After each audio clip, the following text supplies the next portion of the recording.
But once you are able to, like, once you come into a state of awareness of how things happen at times, or how things unfold at times, you get a sense of understanding of, number one, the tongue creates.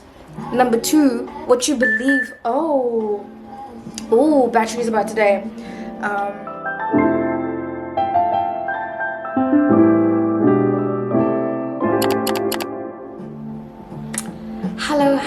Hello, beautiful conscious creators. I hope you have started your day with nothing short of health, wealth, peace, love, and light. As we explore being from within and healing, as well as conscious creation together in this space, I hope that you remember to be kind and patient with yourself and your thoughts. So today I thought I should share like a manifestation story, a conscious creation story, because it was like, it happened yesterday, and I felt, you know, sometimes it's in the smallest things that we realize that we can achieve the bigger things. Because once we create habits out of small things, then it's like gratitude. For example, when you are grateful for the small things, you have a deeper and even more meaningful appreciation for the bigger ones, because you've had this type of gratitude that you carry with you along the way. Like, I don't know if you guys have achieved any goals that you've set for yourselves in your life, but once you achieve that goal and you're only grateful at this point, it's not as satisfying as if you were grateful throughout the journey. But that's just gratitude, and that's just a small little example of like trying to explain what I'm trying to get to. It's a gratitude that extends over a long period of time, and not just when you're at your peak.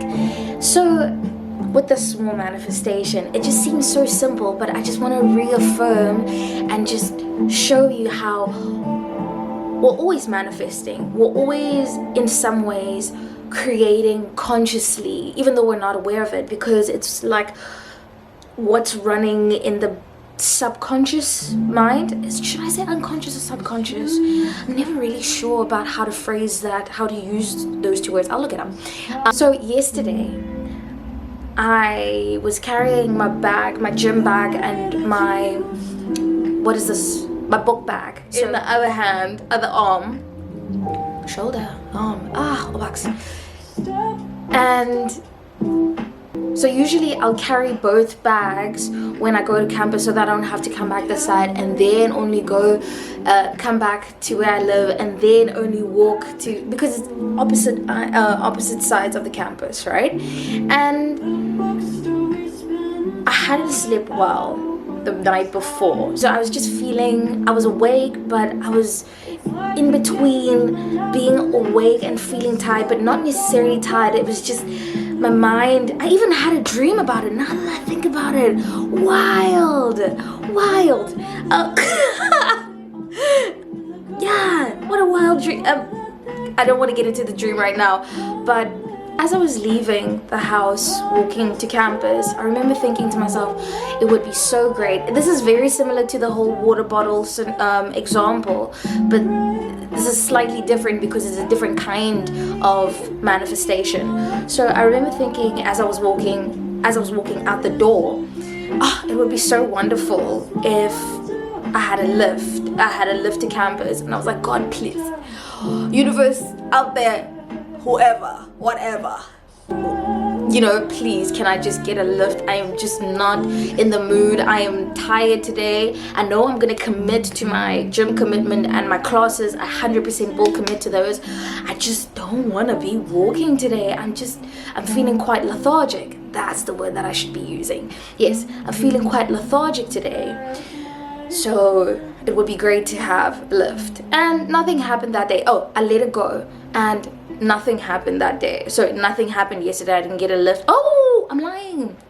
The only time I got a lift, which is an arrangement that I have with my yoga instructor, she's such a cool lady. She gives me a lift home, and how that also unfolded is so cool. Like how I managed to get a lift with her is just the wildest thing in my brain. Like it happened a few months ago, but it's really, really cool how it happened. Anyway, so I have a lift with her back home. This morning, as I'm about to leave to go to the gym and then campus, one of the girls that I stay with was also walking out of the gate, right? And she doesn't have a car. So I'm thinking, we might walk with each other to campus. No. Turns out her boyfriend was parked right around the corner and they're about to leave. And I was like, hey, girl, if you're headed in that direction, do you mind giving me a lift? And she's like, yeah, we're going to, I almost said the name. We're going to the mall. Should I give you a lift to campus? And I said, no, I'm actually going to the mall because the gym's there. She asked her boyfriend and he's like, yeah, cool, we'll give her a lift. We'll drive together. We're going in the same direction anyway. Why not? Get into the car. It's a 5-minute drive to get to the mall. So it takes me about 15-20 minutes depending on my pace. When we get to the mall, it is the rain. It just starts like showers. Rain pouring, and it's been raining. The weather today is a bit gloomy, which is quite nice and cozy. I just want to stay in bed, like that type of weather where you want to stay in bed. It's one of those weathers, and it's been raining the whole day. So that time it was drizzling. So before I left, it was drizzling a little bit, and I thought, okay, I'm comfortable with walking, but I got a lift. And as we got to the mall and this rain just starts pouring, I think to myself, hot damn, had I not asked? I don't want to really imagine that other scenario if I hadn't asked what would have happened to me in between where I live and campus and the mall. I don't want to think about it. But at the same time, I don't want to think about it. At the same time, it hit me that yesterday I asked for a lift. I was just like, Asibleef, please, can I have a lift? Today I have a lift. And it doesn't always click in the beginning. You don't always connect the dots in the beginning. But once you are able to, once you come into a state of awareness of how things happen at times or how things unfold at times, you get a sense of understanding of, number one, the tongue creates. Number two, what you believe. Battery's about to die. Okay, so what I'm trying to highlight here is that, number one, your tongue creates. See, this thing, you know what the danger is? It's right here. Your tongue is a very powerful tool. You can create things with your tongue. Just by asking, just by saying something. And also it is attached to, because your tongue is attached to your heart. I don't really want to get into that in this episode, but your tongue creates. So your tongue creates. Number two, your subconscious beliefs, or what has become normal in your life, the things that are normal in your life, they also manifest themselves easily. And why I say this is because I grew up with uncles who would give me a lift anywhere in the world, who would give me a lift at any time of the day if I needed to go somewhere, if I had a sporting event, if I had to make arrangements with kids, other people's kids, to play with them. Sounds so wild. And my mom also had a car. She would take me anywhere that I needed to go. So having transportation to get from A to Z, even when I got to university, I have friends who have cars, which is, thank you God. It's just always been very natural and easy for me to manifest transportation without great difficulty, because it's something that I grew up with. Now, it's normal for me to have this thing, right? It's normal for me to have a lift. It's been normalized from a very young age. I grew up with it. It's not something that I stress about or think about too much. And even when I was manifesting transportation yesterday, or I was thinking it would be nice to have someone give me a lift, I didn't hold on to it because I was like, oh, it would be nice, and then I let go of it, because it's a normal thought for me to have that, to it's such a normal thing to have that. Now, when it comes to being conscious of your creation in whatever it is that you desire, in whatever it is that you want, once you normalize it and it becomes natural for you in how you think about it and how you process it, without resistance, without feeling like, oh, maybe that's not possible. When something is normal, I will say this, when something is normal, when a belief or when you have a set way of thinking, it's normal. When you have certain things that you think about and you repeat them enough in your mind and they become normal, then they manifest. So with your desires, if you want whatever it is, if you want flowers, imagining or pretending like they are flowers that are, like, if you look at flowers outside and say, oh, thank goodness, thank God there are these, thank God I get to experience these flowers every day. It would be wonderful to have them in my room. Last year on my birthday, right? It was my birthday recently. Last year for my birthday, I got a flower, a single one. And I was like, oh, thank goodness, I feel so blessed.